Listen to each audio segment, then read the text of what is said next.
اگر عورت میں یہ نشانی دیکھو تو فوراً نکاح کر لو۔ نبی کریم صلی اللہ علیہ وآلہ وسلم کی نصیحت جو آپ کی زندگی بدل دے گی۔ کیا آپ جانتے ہیں کہ ایک عورت کی ایک چھوٹی سی صفت آپ کی پوری زندگی بدل سکتی ہے؟ ایک ایسی نشانی جس کا ذکر خود نبی آخر الزمان صلی اللہ علیہ وآلہ وسلم نے فرمایا، جو اگر آپ نے دیکھ لی تو شادی کے لیے مزید کچھ سوچنے کی ضرورت نہیں۔ یہ ویڈیو صرف ان لوگوں کے لیے ہے جو محبت میں اخلاص چاہتے ہیں، جو رشتوں میں برکت کے طلبگار ہیں اور جو اپنی دنیا و آخرت دونوں سنوارنا چاہتے ہیں، کیونکہ یہ وہ راز ہے جو اکثر لوگ جانتے ہی نہیں اور جان بھی لیں تو اس پر عمل نہیں کرتے۔ نبی کریم صلی اللہ علیہ وآلہ وسلم نے فرمایا، عورت سے نکاح 4 چیزوں کی وجہ سے کیا جاتا ہے، اس کے مال، حسب و نسب، خوبصورتی اور دینداری کی وجہ سے۔ تم دیندار عورت کو ترجیح دو، تمہارے ہاتھ خاک آلود ہو اگر تم نے ایسا نہ کیا۔ یہ صرف ایک حدیث نہیں بلکہ ایک انقلابی اصول ہے۔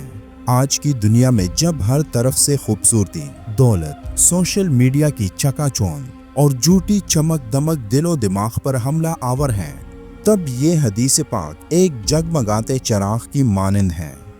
دیندار عورت، لوگ سوچتے ہیں کہ اس کا مطلب شاید بوریت، پردے کے پیچھے خاموشی یا صرف عبادت میں مگن ہونا ہے، لیکن نہیں، دیندار ایک مکمل پیکیج ہے۔ ایک عورت جو نرم دل ہو، با حیا ہو، شوہر کی عزت کرنے والی ہو، بچوں کو قرآن کی روشنی میں سنوارنے والی ہو اور سب سے بڑھ کر اللہ سے ڈرنے والی ہو۔ دینداری کا مطلب ہے کہ وہ عورت دنیا کی لذتوں سے بڑھ کر آخرت کی کامیابی کو ترجیح دے۔ وہ ہر قدم پر اللہ کی رضا کو مقدم رکھتی ہو، جب وہ بولے تو الفاظ میں حیا ہو، جب وہ دیکھے تو آنکھوں میں وقار ہو اور جب وہ چلے تو قدموں میں پاکیزگی ہو۔ ایسی عورت کا ساتھ صرف ایک رشتہ نہیں، ایک نعمت ہوتا ہے۔ وہ عورت دنیا کی بھی روشنی ہے اور آخرت کی بھی امید۔ نبی کریم صلی اللہ علیہ وآلہ وسلم نے فرمایا، دنیا متاع ہے اور دنیا کی سب سے بہترین متاع نیک عورت ہے۔ ایک بار حضرت عمر رضی اللہ تعالیٰ عنہ سے پوچھا گیا، آپ کیسے بیوی کے لیے دعا کرتے ہیں؟ فرمایا، میں صرف یہ دعا کرتا ہوں کہ وہ نیک اور دیندار ہو، کیونکہ اگر وہ دیندار ہوگی تو باقی سب خود بخود ٹھیک ہو جائے گا۔ اور حضرت علی رضی اللہ تعالیٰ عنہ نے فرمایا، عورت کا حسن ان کی آنکھوں میں نہیں، اس کے کردار میں ہوتا ہے۔ ایسی عورت کے ساتھ زندگی گزارنا صرف ایک ساتھ کا نام نہیں بلکہ ایک مسلسل عبادت بن جاتی ہے۔ وہ ہر رات آپ کے لیے دعا کرتی ہے، ہر دن آپ کی عزت کا خیال رکھتی ہے اور ہر لمحے آپ کی خیر مانگتی ہے۔ اگر عورت تہجد گزار ہو، قرآن کی تلاوت کرتی ہو اور نبی صلی اللہ علیہ وآلہ وسلم کے فرمانوں پر عمل کرتی ہو تو اس کا گھر جنت کا ایک ٹکڑا بن جاتا ہے۔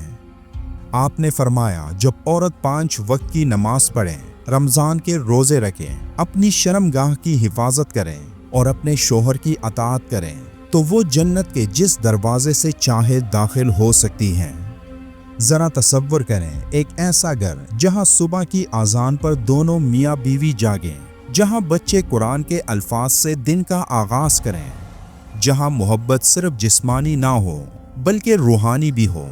یہ وہ گھر ہے جسے نبی صلی اللہ علیہ وآلہ وسلم نے جنت کا نمونہ کہا۔ ایسے ہی ایک واقعے میں حضرت فاطمہ رضی اللہ تعالیٰ عنہ اور حضرت علی رضی اللہ تعالیٰ عنہ کی زندگی ایک روشن مثال ہے۔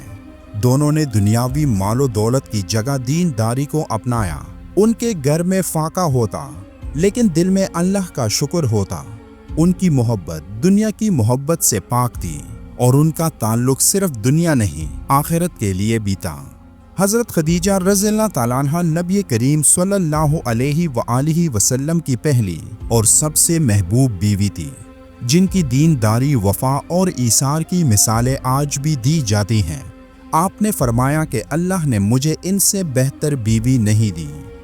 یہ ہے دیندار عورت کا مقام۔ لیکن افسوس، ہم نے شادی کو صرف جسمانی خوبصورتی، مہنگے جہیز اور سوشل میڈیا پوسٹ کا کھیل بنا دیا ہے۔ ہم نے ان آنکھوں کو نظر انداز کر دیا جن میں اللہ کا خوف جھلکتا ہے،